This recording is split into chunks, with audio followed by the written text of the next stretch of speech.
Nitish BJP से नाराज है। कहा जाता है कि बहुत नाराज है, इतने ज्यादा कि कुछ भी फैसला ले सकते हैं। तभी तो पटना में एक दिन में 3-3 कार्यक्रम करते हैं, मगर दिल्ली में उस बैठक में भी नहीं आते जिसमें प्रधानमंत्री शामिल होते हैं। नाराज आरसीपी भी हैं। वो तो दरअसल मोर्चा ही खोल चुके हैं, लेकिन बड़ा सवाल यह है कि अब उनका अगला मूव क्या होगा, क्योंकि जेडीयू को उनके खिलाफ जो कदम उठाना था वो तो उठाया जा चुका है। इस बीच सवाल यह भी है कि क्या बीजेपी विकल्पों के साथ तैयार है? नीतीश यू टर्न लेते हैं तो बीजेपी की स्ट्रैटेजी क्या होगी? चौथा खेमा तेजस्वी यादव का है, जिनके पास खोने के लिए कुछ नहीं। जो भी होना है उसमें उन्हें लाभ ही लाभ की उम्मीद रहेगी।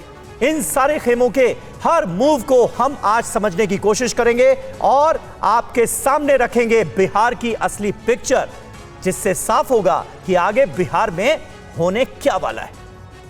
और बड़ी खबर से कर रहे हैं शुरुआत। विधायकों की मीटिंग के बाद बड़ा फैसला ले सकते हैं नीतीश कुमार, यह जानकारी सामने आ रही है। विधायक दल की बैठक के बाद कोई बड़ा ऐलान हो सकता है। नीतीश की मीटिंग में जेडीयू विधायकों की भी राय ली जाएगी। तो जबरदस्त उथल पुथल का, सियासी उथल पुथल का जबरदस्त दौर एक बार फिर बिहार इस वक्त देख रहा है। और जेडीयू अध्यक्ष ललन सिंह का बीजेपी पर है बड़ा आरोप। उन्होंने हमला बोला और कहा कि बीजेपी केंद्र में जेडीयू कोटे का मंत्री तय करना चाहती थी। जेडीयू में क्या होगा ये बीजेपी कैसे तय कर सकती है? आरसीपी सिंह को अमित शाह ने मंत्री बनने के लिए कहा था। आरसीपी सिंह ने नीतीश से केंद्र में मंत्री बनने की बात कही थी। जो बैठक, जो विधायक दल की बैठक बुलाई गई है, माननीय मुख्यमंत्री जी ने बुलाया है। श्री आरसीपी सिंह के प्रकरण के बाद जो परिस्थिति बनी है उस पर विधायकों की राय जानेंगे। जो बात मैंने कही है वो प्रमाणित हो गया, इसलिए कि मैंने कहा कि अपनी मर्जी से बने। उन्होंने खुद से कहा है कि अमित शाह जी से उनकी बातचीत हुई। अमित शाह जी ने उनको कहा कि आप ही के नाम पर सहमति है। अरे भाई, भारतीय जनता पार्टी तय करेगा कि जदयू का कौन मंत्री होगा? तो अगर जदयू का मंत्री भारतीय जनता पार्टी तय कर रहा था तो ये तो मालूम है ना कि आप क्या कर रहे थे। हमने जो बात कही थी वो सच साबित हुई और मुख्यमंत्री जी को उन्होंने खुद कहा, उन्होंने सूचना दिया। मुख्यमंत्री जी ने कहा कि जाइए बनिए, तो जाके मुख्यमंत्री ने कहा कि जब हो ही गया तो जाके बनिए। तो आरसीपी सिंह को जब केंद्र में जिम्मेदारी दी गई थी, उस दौर को याद करते हुए सीधे सीधे बीजेपी पर षड्यंत्र करने का आरोप लगाते हुए अब ललन सिंह नजर आ रहे हैं। बिहार की सियासत पर इस वक्त की एक और बड़ी खबर आपको बता दें। नई पार्टी बनाने की तैयारी में जेडीयू के बागी आरसीपी सिंह। आरसीपी सिंह के करीबी कन्हैया सिंह का बड़ा दावा। आरसीपी सिंह के संपर्क में 2 दर्जन से ज्यादा विधायक हैं। देखिए, यह दावा किया जा रहा है। जेडीयू के पूर्व प्रदेश महासचिव भी रहे हैं कन्हैया सिंह, और उनकी तरफ से आरसीपी सिंह के रुख को लेकर यह बड़ा दावा किया जा रहा है। आरसीपी सिंह जी ने पार्टी छोड़ दी, उनके पीछे कई लोग पार्टी लगातार छोड़ भी रहे हैं। आगे क्या होगा? जिस तरह से चर्चा हो रही है सियासी गलियारे में कि अब नीतीश कुमार बीजेपी का साथ छोड़ के, यानी एनडीए छोड़ करके राजद के साथ हो सकता है सरकार बना ले। ऐसे में आप लोगों की क्या भूमिका होगी? देखिए, जो होता है अच्छे के लिए होता है, और भविष्य में क्या होगा ये तो भविष्य के गर्भ में छिपा हुआ है। लेकिन जेडीयू पार्टी का एक बहुत बड़ा वर्ग, खासकर मैं पिछड़े और अति पिछड़ों की बात करूँगा, उसमें भी अति पिछड़ा और महादलित का बहुत बड़ा एक ग्रुप रामचंद्र बाबू के साथ आ चुका है।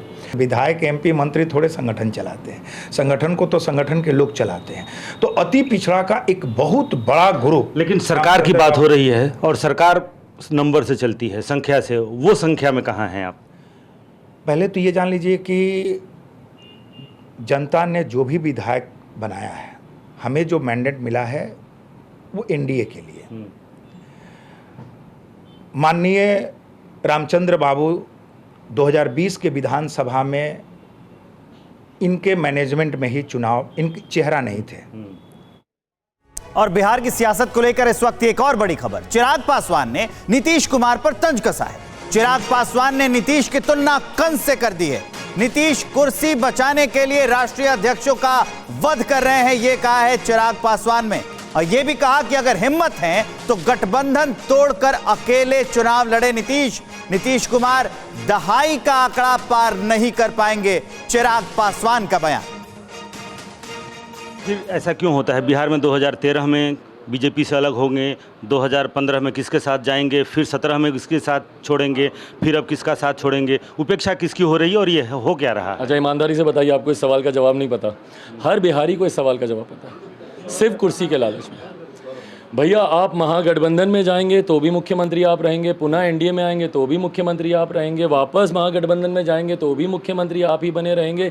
सिर्फ कुर्सी को बचाए रखने के लिए अपने गठबंधनों से, अपने विचारों से, अपने सिद्धांतों से निरंतरता में समझौता करते रहे। अपने नेताओं की, जिनको अपना आदर्श मानते थे, उनकी राजनीतिक हत्या करते रहे। जौहर साहब इसका उदाहरण है, शरद यादव जी इसका उदाहरण है, प्रशांत किशोर जी क्या नहीं किया उन्होंने। 2015 में कैसे इनकी सरकार बनी अगर प्रशांत जी नहीं होते, किस तरीके से उनको अपने से अलग किया। उपेंद्र कुशवाहा जी जो आज इनके संरक्षक बने हुए हैं, इनको कैसे निकाला गया था, भूल गए थे क्या उपेंद्र जी? तभी तो घूम घूम के 2020 में इनकी सारी बखिया उखाड़ रहे थे। तो इन सब को किस चीज़ के लिए? सिर्फ कुर्सी बचाने के लिए ना। तो इस प्रश्न का जवाब बहुत सिंपल है भैया, कुर्सी के लिए। महाभारत के किस पात्र की संज्ञा आपने दी थी अभी? भाई, मैंने किसी पात्र की संज्ञा नहीं दी, मैं सिर्फ एक उदाहरण दे रहा था। जिस तरीके से मामा कंस उन्होंने माँ देवकी के तमाम पुत्रों का एक एक करके वध किया, क्यों किया? खुद को बचाने के लिए ना। मुख्यमंत्री जी क्या कर रहे हैं? जो सियासी वध किए जा रहे हैं एक के बाद एक, जितने नाम मैंने आपको गिनाए, क्या लोग भूल गए जौहर साहब के साथ इनका बर्ताव कैसा था? शरद यादव जी आज वो एक घर के लिए तरस रहे हैं। जिस तरीके से उनके स्वास्थ्य ठीक नहीं है, जिस तरीके से उनके हालात हैं, उसमें किस तरीके से उन्होंने पार्टी से इनको अलग किया, खुद राष्ट्रीय अध्यक्ष बन गए थे उनको हटाकर।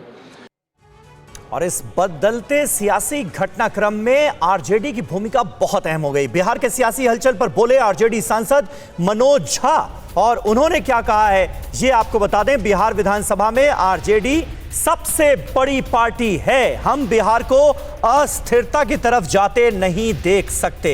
बिहार तय करेगा कि उसके लिए सबसे अच्छा क्या है। यह सधा हुआ बयान आरजेडी सांसद का। सारी बातें स्वयं बता दी। उसके बाद हम जैसे दल के लिए क्या बचता है? हम सिंगल लार्जेस्ट पार्टी हैं और single largest pre poll alliance है।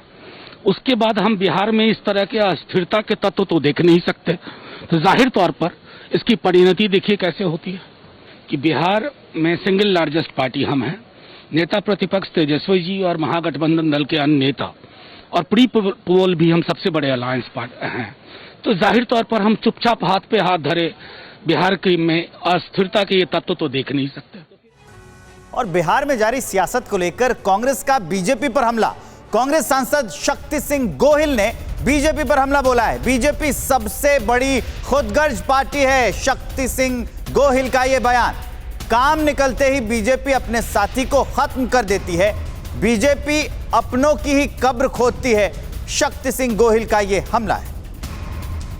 बहुत इतिहास को और जो माहौल चल रहा है उसको देखना चाहिए। बीजेपी को जब जरूरत होती है तो किसी के भी पांव पड़ लेते हैं, उसे अलायंस बना लेते हैं। जैसे ही भाजपा की खुदगर्जी खत्म होती है, जरूरत खत्म होती है, तो साथी का पांव नहीं गला काटते हैं। ओल्डेस्ट अलायंस ऑफ एनडीए, पुराने, आप देख लीजिए कि पंजाब में अकालियों के साथ था उनका, महाराष्ट्र में शिवसेना के साथ था। जिस जम्मू कश्मीर में उन्होंने जरूरत पड़ी तो पहले जिनको गाली देते थे कि बाप बेटी ने बहुत जम्मू कश्मीर को लूटा है, अब मित्रों लूटने नहीं दूंगा, फिर पहले बाप के साथ फिर बेटी के साथ सरकार बनाते हैं। जरूरत खत्म होने पे उसी पीडीपी को डंप कर देते हैं। नीतीश कुमार जी भले इंसान है, मेरे मानने में वो इनके जासे में आ गए। जब बीजेपी को जरूरत थी तब नीतीश कुमार जी की क्रेडिबिलिटी, नीतीश कुमार जी का कास्ट कॉम्बिनेशन, उस सब को यूज कर लिया और फिर नीतीश कुमार जी की मदद से सब ठीक ठाक कर लिया। अब उन्हीं की कब्र खोदने में लगेंगे। ये भाजपा का मुझे बिल्कुल ताज्जुब नहीं हो रहा। ये बीजेपी का चाल चलन और चरित्र है।